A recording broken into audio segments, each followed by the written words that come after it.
O envelhecimento, ele traz consigo a perda da memória. A minha mãe, ela está morando conosco nos últimos anos e tal, e a gente percebe uma redução na capacidade de lembrar das coisas e tudo mais. Prova de memória, quando que é importante fazer e quando que ela é sinal de Alzheimer? Em que situação? Pergunta muito legal, porque isso é uma... Todo mundo tem muito medo hoje em dia. O Alzheimer está cada vez mais presente na nossa vida. Sim. E por que está cada vez mais presente? Porque nós estamos envelhecendo mais, né? Sim, Antigamente não dava tempo de ter Alzheimer, né? Então, cada vez mais vai estar mais presente, mas também os hábitos de vida hoje, nosso, está desencadeando muito isso, né? Bom, mas é assim. Todo mundo, quando vai envelhecendo, todos os nossos sentidos vão ficando mais difícil, vai piorando, a gente não vai conseguindo se adaptar às nossas realidades como era antigamente. Você não estava falando, cadê meu óculos agora há pouco para ver? Mas isso faz parte do envelhecimento. Todos nós, depois dos 40 e pouco, vai ficar mais difícil para ver de perto. E assim vai mudando o paladar, como a gente estava falando. Por que idoso tem dificuldade para comer carne? O paladar vai mudando, ele vai gostando mais de doce. Isso faz parte do envelhecimento, assim como a memória. Então, todos os nossos sentidos, a gente vai se deteriorando com o tempo e a gente vai mudando. E a memória também vai piorando. Mas então tá. Então é normal ficar esquecido com o tempo? Não, é comum. É mais comum a gente ficar.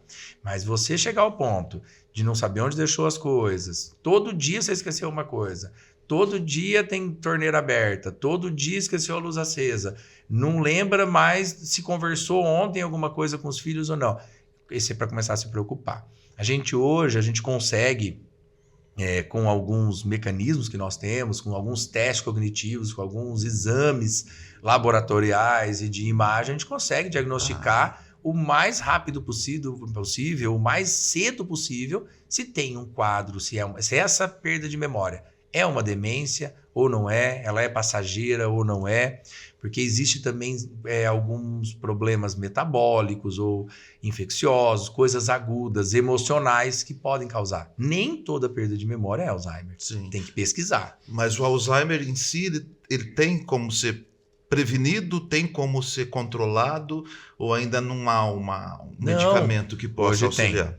Nós temos assim, existiam algumas classes de medicação para a gente conseguir tratar o Alzheimer. Basicamente, nós temos duas classes de medicações. Os anticolinesterásicos, tem 3 tipos, então a gente vai vendo para cada paciente qual que ele vai se adaptar mais e qual a gente vai pesquisando algumas coisas, e quando está mais evoluído, a gente tem uma outra medicação que a gente consegue usar para frear.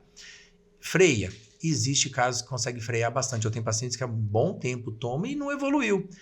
Só que como eu te digo, a medicina ela é muito individualizada, é uma coisa muito engraçada. O mesmo tratamento para um funciona super bem e para o outro não vai.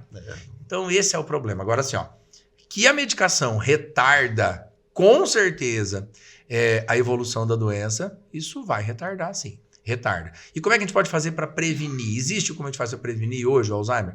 Se a gente pensar que o Alzheimer é uma doença que tem algum fundo genético, a gente está falando em torno de 30% de chance de ter Alzheimer quem tem pai ou mãe que tem algum tipo de demência, e no caso o Alzheimer. Só para você ter uma ideia, se a gente praticar atividade física regular, quando eu falo atividade física regular, o ideal são 5 vezes por semana, pelo menos assim, no mínimo 30 minutos por dia, isso vai dar uns 150 por semana, a gente diminui em 33% a chance de ter Alzheimer.